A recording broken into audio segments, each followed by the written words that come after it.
सभी का स्वागत करते हैं हमारे YouTube चैनल एजुकेशन बूस्टर में। इस कक्षा में हम दो चर वाले रैखिक समीकरण के बारे में बताए हैं। दो चर वाले रैखिक समीकरण, दो चर वाले रैखिक समीकरण के युग्म के बारे में बताए हैं हम। पहला होता है प्रतिच्छेदी रेखा। प्रतिच्छेदी रेखा क्या होती है? वह रेखा होती है जो एक दूसरे को आपस में काटती हो, उसे हम प्रतिच्छेदी रेखा कहते हैं। जैसे कि ये देख रहे हो, कोई रेखा ली हमने, ये आपस में एक दूसरे को क्रॉस कर रही है, तो जो यहाँ क्रॉस करती है यहाँ बोलते हैं हम प्रतिच्छेदी रेखा। जहाँ पर ये बिंदु आपस में एक दूसरे को काटते हैं उसे हम प्रतिच्छेदी रेखा कहते हैं। उसके बाद है समांतर रेखाएं।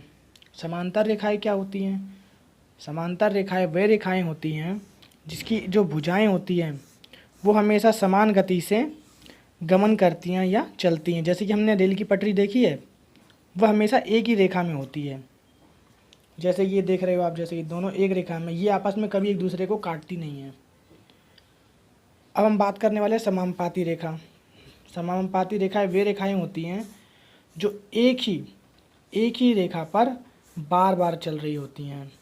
जैसे कि कोई गोल चीज़ ले लो, उसके जो गोल ट्रेन, जैसे खिलौने वाली ट्रेन आजकल देख रहे हो कि वो गोल रहती है और उसी संख्या पे वो दोबारा चल रही होती है।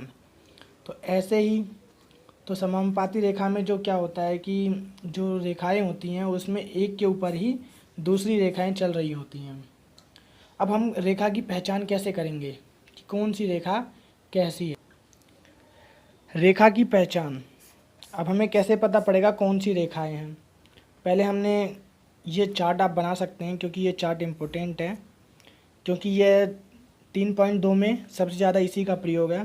तो हमने एक समीकरण लिया, जैसे कि फिर हम लिखते हैं A1 A2 B1 B2 C1 C2 समानुपातों की तुलना, मतलब जो इसके अनुपात होंगे, जो A की वैल्यू और B की वैल्यू, उसकी तुलना करनी है। ग्राफीय वृद्धि, जो हम इस कक्षा में हमने ग्राफीय विधि का भी प्रयोग किया गया है तीसरी प्रश्नावली में। फिर बीजीय गणित के निरूपांक। तो क्वेश्चन नंबर 1 है x/3x माइनस 3y/4y और 0 = 0। तो 1/3, ए की वैल्यू A1 और A2, जैसे कि A1 A2, तो हमारा ये वाली हो जाएगी A1 A2। तो ए की वैल्यू जिसके पास कुछ नहीं होता उसके पास 1 होता है, और जो A2 की वैल्यू है वो हमें 3 दे रखी है, तो हमने यहाँ लिख दिया। फिर B1, जैसे कि B1 B2, तो B1 कितना है 2 और B2 कितना है 4, तो -2/4 हो गया। अब C1 में भी आप देख रहे हैं, जैसे कि 0 और C की वैल्यू है ये है, तो ये आ गई हमारी C2। तो अब हम देख रहे हैं कि A1 A2 1/3 और 2/4 आपस में बराबर हैं?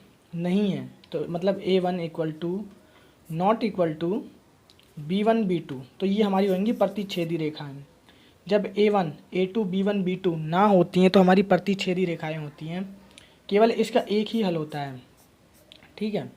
मतलब ऐसा कोई समीकरण आ जाए जिसमें A1 A2 B1 B2 ≠ होगा, तो हमारी वो प्रतिच्छेदी रेखाएं होंगी। उसकी हम बात करने वाले हैं समीकरण 2 में।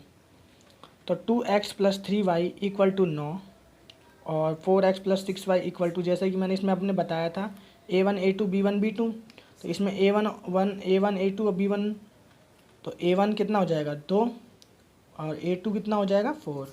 इसमें अब फिर B1 3 और B2 ये, और C1 C2 ये हो गया। तो A1 A2 आप देख रहे हैं, इसको काटेंगे तो 1/2 आएगा, इसको भी 1/2 आएगा। A1 A2 B1 B2 हो, सही है।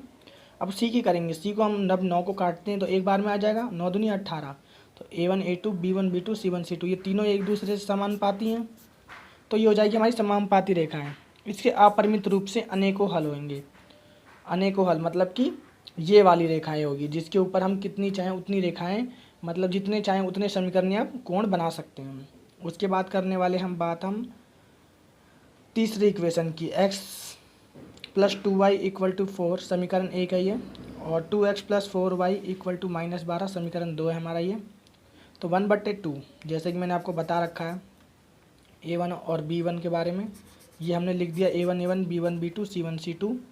तो A1 A2 B1 B2 आप देख रहे हैं कि A1 1/2 है और ये भी 1/2 हो जाएगा। बट जो हमारा सी है वो हमारा 2 हो जाएगा और ये 6 हो जाएगा। तो हमारा सी इक्वल टू नॉट है, तो C1 equal to B1 B2 not equal to C1 C2। तो ये हो जाएगी हमारी समांतर रेखाएं। इसका कोई हल नहीं होता है, ठीक है। और जो इससे पहले था उसमें क्या था, उसमें अनेकों रूप से हल थे। उसके बाद हम बात करने वाले हैं विस्थापन अभिक्रिया। विस्थापन अभिक्रिया क्या होती है? समीकरण, जो एक समीकरण होता है, जो दूसरे समीकरण पर उसका मान रखते हैं, उसे हम विस्थापन अभिक्रिया कहते हैं। जैसे कि एक समीकरण का मान दूसरे समीकरण पर विस्थापित करने को हम विस्थापन अभिक्रिया कहते हैं। फिर आता है विलोपन अभिक्रिया। इसका मैं एक उदाहरण आपको अभी करके बताऊंगा, और उसके पहले मैं आपको विलोपन विधि बता देता हूँ। विलोपन अभिक्रिया, जिसमें एक चर समीकरण को विलोप करके दूसरे समीकरण पर रखा जाता है, उसे हम विलोपन अभिक्रिया कहते हैं। अब मैं आपको इन दोनों उदाहरण एक एक देकर इस अभिक्रिया के बारे में बताऊंगा। जैसा कि मैंने एक इक्वेशन ले लिया है, इसे हम समीकरण 1 मानेंगे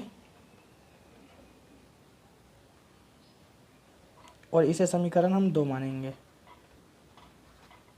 तो अब क्या करते हैं, विस्थापन अभिक्रिया में हम इसमें करते हैं कि जो पहले का मान होता है, पहले हम समीकरण 1 से लेंगे। समीकरण 1 में x plus Y equal to कितना है, 14। तो हम पहले x की वैल्यू निकालेंगे। x इक्वल टू कितना हो जाएगा, 14 माइनस वाई। तो ये जो हमारा मान आया है, हम इसे समीकरण 2 पर रखेंगे। समीकरण 1 का मान 2 में विस्थापित करने पर, प्रतिस्थापित करने पर, जो ये वाला है प्रतिस्थापित करने पर, तो समीकरण 2 क्या है हमारा, x minus Y equal to 4। X की जगह पे क्या रखना हमें, 14 माइनस वाई इक्वल टू 4। अब जब देख रहे हैं कि 2 माइनस की हैं तो 2y हो जाएगा। ये यहाँ प्लस का उधर जाके माइनस का हो जाएगा। तो जब ये वहाँ जाके माइनस का होगा तो ये हो जाएगा 4 माइनस 14 इक्वल टू 10 माइनस का, यहाँ माइनस 2y, माइनस से माइनस कट जाएगा। 2y इक्वल टू कितना हो जाएगा, 10/2 इक्वल टू 5। y की वैल्यू आ गई हमारी।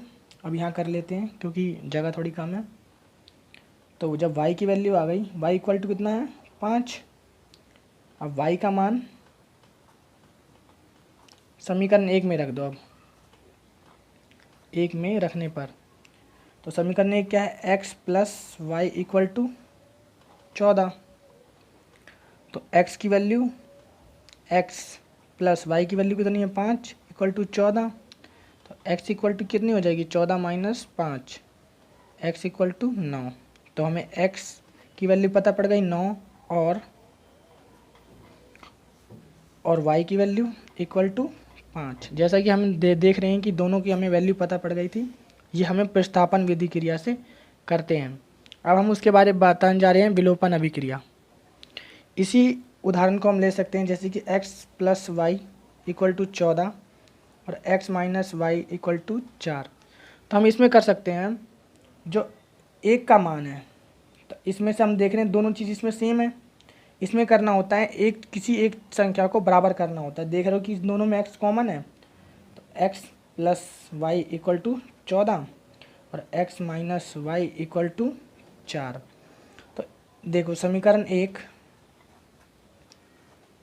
और ये समीकरण 2। तो अब कहता है समीकरण 1 में से समीकरण 2 को घटाने पर, अब यहाँ प्लस का चिन्ह है तो माइनस हो, ये माइनस का है तो प्लस हो जाएगा, और ये हमारा प्लस का है तो ये माइनस हो जाएगा। अब आप देख रहे हैं कि ये कट जाएगा और ये प्लस हो जाएगा, तो 2y इक्वल टू 10 हो जाएगा। तब y इक्वल टू कितना हो जाएगा, 10/2 इक्वल टू 5।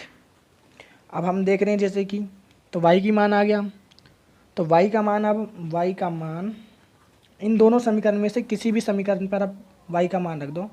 का मान रखने पर हमें उसका मान पता पड़ जाता है x का। तो x plus Y equal to 14 है। तो x प्लस वाई की वैल्यू कितनी आई थी हमारी, 5 इक्वल टू 14। तो x इक्वल टू कितना हो जाएगा, 14 माइनस 5 इक्वल टू 9। तो x की वैल्यू भी हमें पता पड़ गई। जैसे कि आपको ये वीडियो अच्छी लगे तो वीडियो को लाइक कर